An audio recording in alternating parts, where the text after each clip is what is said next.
The Mount Whitney route takes you up to the summit of Mount Whitney, the highest point in the contiguous United States. It is an out and back 21 miles, about 34 kilometers, with rocky switchbacks, cliffs, and waterfalls. It is 14,505 feet, which is 4421 meters, with an elevation gain of 6,646 feet, which is about 2,025 meters. It is an incredible accomplishment once you do it, but the journey is very challenging, even to the fittest athletes, due to multiple reasons. The hike to trail camp, which we only were able to do, is 15 miles out and back. Many hikers start off at trail camp, camp overnight, and then hike the next morning to the peak of Mount Whitney. So let's talk about this hike.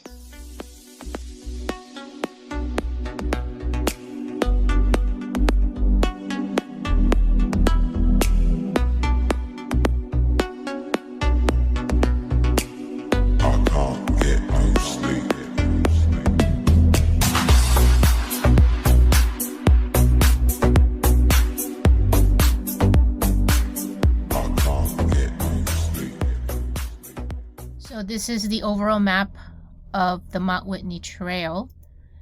Some people start and stay overnight at the campground here at Whitney Portal, which is about 8,000 feet, which is 2430 meters. And then they hike up here and all the way up to Mount Whitney. People do camp as well at the Outpost Camp, which is about 10,360 feet, 3,100 meters.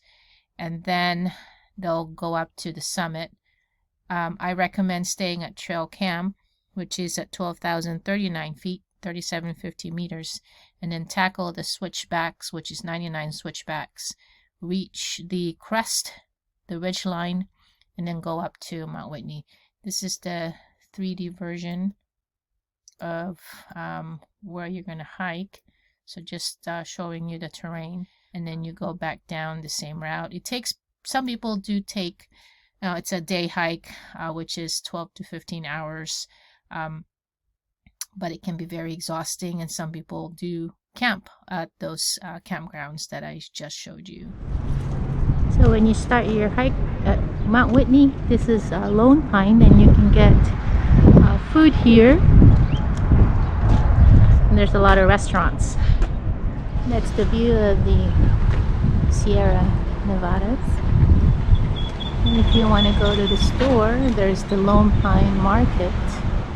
For this hike, we only made it to trail camp, which was totally fine. We started late. I was stung by a bee, had an allergic reaction to that, and a friend who was injured during the trip. We'll go back once everyone is stable again. However, I made this vlog to provide tips to consider when you hike, since I've hiked Mount Whitney before in the past. So here they are. Number one, if you want to do this all in one day, start early at around 1 o'clock or 2 o'clock in the morning. Be mindful of the altitude change. This applies to young and old. So take your time, and when you hike with someone, don't let them pressure you to go fast. This is not a race unless you have to be somewhere after the hike. At 100 hours, so at 1 o'clock in the morning, it's really dark, so wear a headlight. Starting point is at Mount Whitney Portal. Any campground starting point if you are camping overnight. So although some people do hike this all in one day, I don't recommend, since you don't know how your body will tolerate the altitude, or unless you've hiked this before. So anyone can die from altitude change or be medically compromised. Even if you have reached the peak, the strain on your body will not be beneficial, including the descent. Some people do a day hike since it's hard to get a permit for overnight, but don't pressure yourself to do this. On May 13, 2021, just want to give you some examples. An American and Swiss climbers died during the Everest climb and descent from exhaustion. This can be dehydration, altitude illness, sudden change in their body physiologically.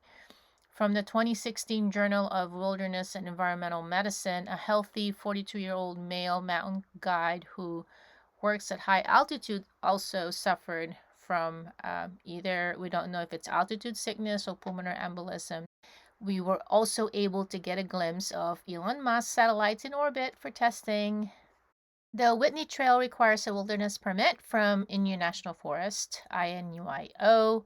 Apply to the lottery by February 15. The Forest Service limits the number of permits available between May to October, so be sure to apply early if hiking during the busy season. Mount Whitney permits are very competitive and difficult to get. So alternatively, try the daily lottery at the Lone Pine Ranger Station for last-minute openings.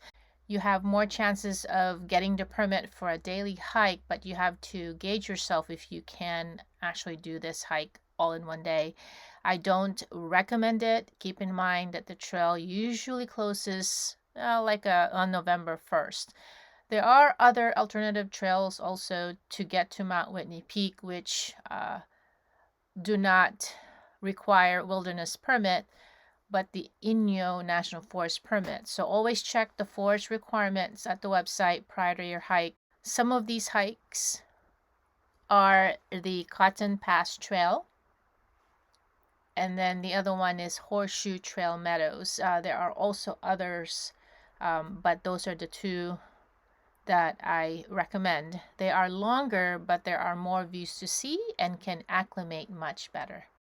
Number 3 is, of course, don't drink any alcoholic beverages, which is advisable at least 48 hours to summiting, since this can be dangerous when you're hiking on these trails, and besides, this is also dehydrating. Number 4, dogs are allowed on this trail up to trail crest, but I don't advise them to hike along the 99 switchbacks, and definitely during summertime. Remember that dogs sweat through their paw pads. As a matter of fact, I don't recommend any hikes during summertime with dogs unless they're short distance, less than 5 miles, and you're starting really early. Their paws can get burned very badly and they will get heat stroke. So treat them like they're your kids, so just be aware. Number 5, be prepared to purify or filter water along the way. Recommended water you need is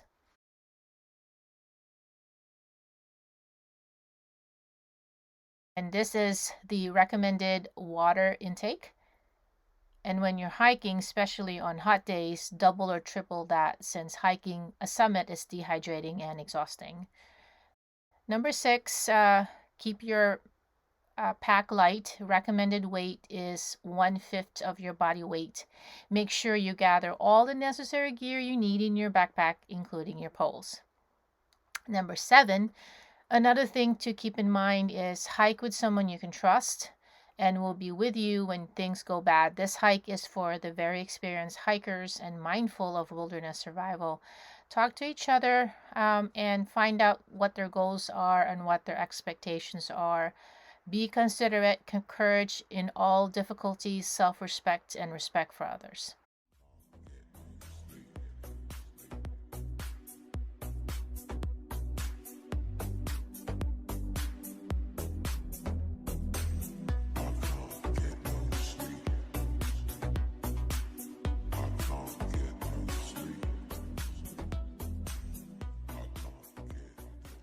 Hope this is helpful for everyone who is considering to hike Mount Whitney.